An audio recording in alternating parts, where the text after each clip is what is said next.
안녕하세요. 뉴스반장입니다. 저는 22대 국회의원 총선에 출마하지 않겠습니다. 역사의 뒤편에서 국민의힘의 촌성 승리를 응원하겠습니다. 가슴이 많이 아픕니다. 국회의원직에 대한 미련도 정치에 대한 아쉬움 때문도 아닙니다.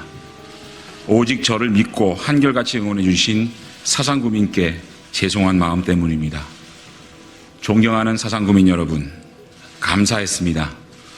평생 살면서 하늘 같은 은혜 갚겠습니다. 사상구민과 함께 만들어간 꿈은 반드시 이루어질 거라고 믿습니다.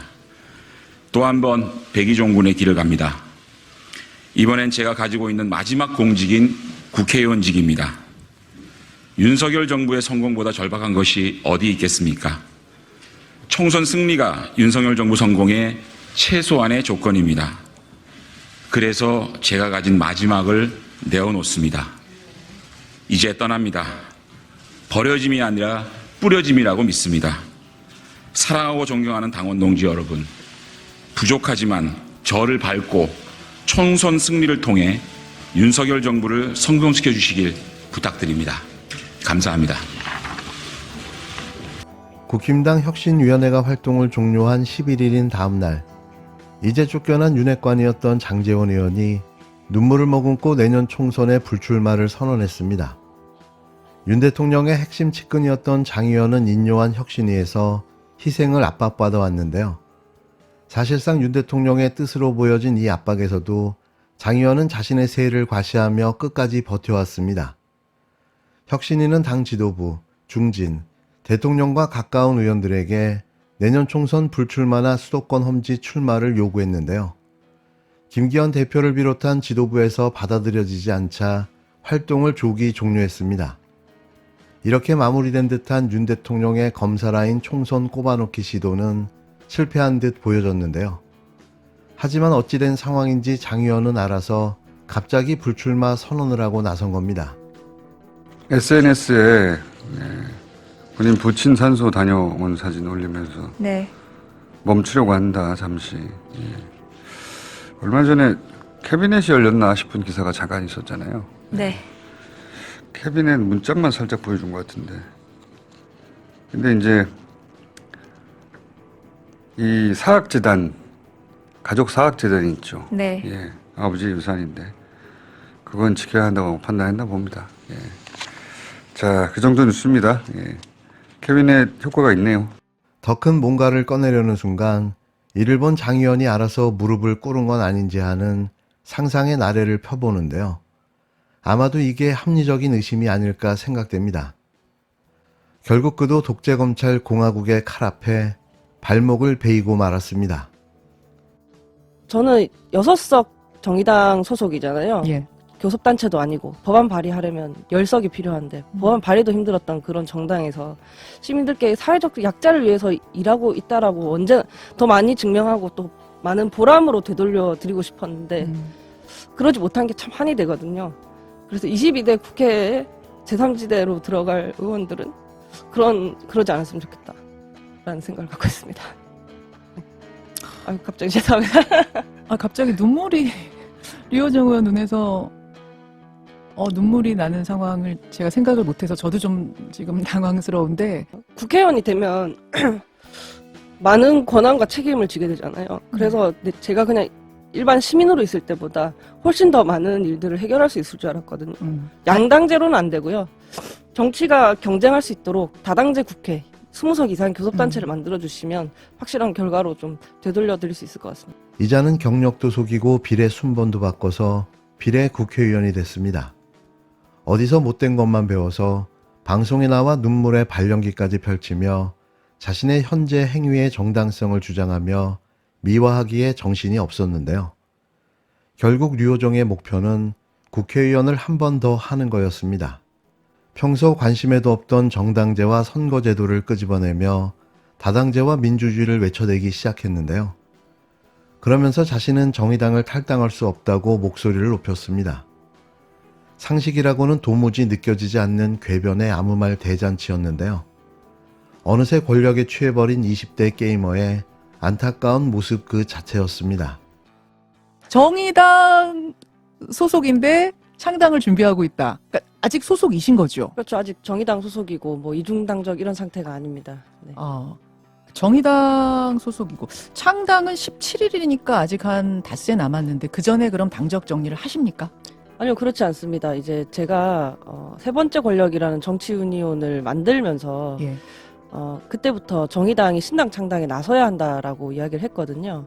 그래서 아직 저희가 1월 중에 당원 총투표로 선거 방침을 정하게 되는데 그때까지 당원분들을 좀 설득을 해 나가려고 합니다. 당원들을 설득하기 위해서 정의당이 좀 아직 당적을 유지하겠다 이런 말씀인가요? 네, 뭐 일각에서는 마치 이런 행위를 뭐 개인 정치인의 어떤 정치 활동으로 보고 계신데 전혀 그렇지 않다라는 말씀을 먼저 드리고 싶어요. 근데 정의당에서는 어제 당직자들 72명이 성명을 낼 정도로 상당히 그 부분에 대해서 반발하고 있습니다. 그러니까 류 의원이 지역구가 아니라 비례대표 의원이시니까 정의당 다른 사람이 그 비례대표 의원직을 승계할 수 있도록 자진 탈당을 좀 해주십사. 그러니까 뭔가 창당 작업 설득을 하더라도 당적은 버리고 의원직은 승계하고 해주십사. 이렇게 요청하는 건데요. 그러면 자진 탈당은 없다. 네, 자진 탈당을 지금 전혀 생각하고 있지 않고요. 지금 중앙당에서 말하는 그 방침이 정의당의 재창당이나 혁신이 될 수 없다고 생각하고 있습니다. 11일 정의당 당직자들은 새로운 선택과 신당을 창당하겠다고 선언한 류호정 의원에게 국회의원직을 사퇴하라고 요구했습니다. 류 의원은 같은 날 새로운 선택의 금태섭 전 의원과 함께 정책 발표 기자회견을 주관했는데요. 젠더 정책의 기본 방향 등을 설명하기 위한 회견으로 정의당과는 무관했습니다. 이 때문에 정의당 당직자들은 물론 청년 정의당 당원들도 나서 류 의원의 의원직 사퇴를 요구했는데요. 류호정 의원은 12월 8일 정의당 의원직을 유지한 채로 제3지대 보수 세력이 연합한 새로운 선택 창당 과정에 참여할 것을 공식적으로 선언했습니다. 당적을 유지한 채 다른 정당을 창당하는 것은 그 자체로 명백한 해당 행위이자 당원의 투표로 선출된 비례대표 의원으로서 정의당이 일궈온 모든 당원 민주주의에 위배되는 행위입니다. 당원 지지자뿐만 아니라 이러한 국회의원의 비상식적 행위를 이해할 국민은 단언컨대 없습니다. 언론에 아무렇지 않게 신당 창당을 선언하며 나아가 비례의원직을 유지하겠다며 자신의 기득권만 챙기는 모습에 당원뿐만 아니라 정의당 당직자들은 참담함을 넘어 분노를 금치 못합니다.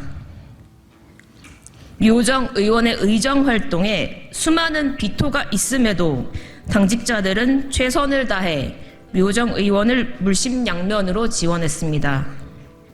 당원들의 투표로 선출된 정의당의 국회의원이자 진보정당 정의당의 가치를 지켜나갈 의원으로 믿었기 때문입니다.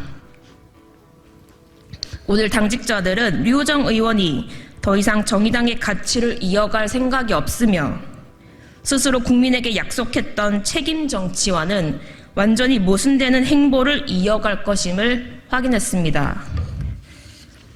오로지 자신의 의원직 유지를 위해 배신의 정치, 꼼수 정치로 당원들을 기만하는 류호정 의원을 더는 묵과할 수 없습니다. 정의당 당직자 일동은 류호정 의원의 의원직 즉각 사퇴를 촉구합니다. 비례의원은 당에서 제명을 했을 때만 의원직이 유지됩니다. 탈당을 하면 다음 번호 대기자가 의원직을 넘겨받게 되는데요.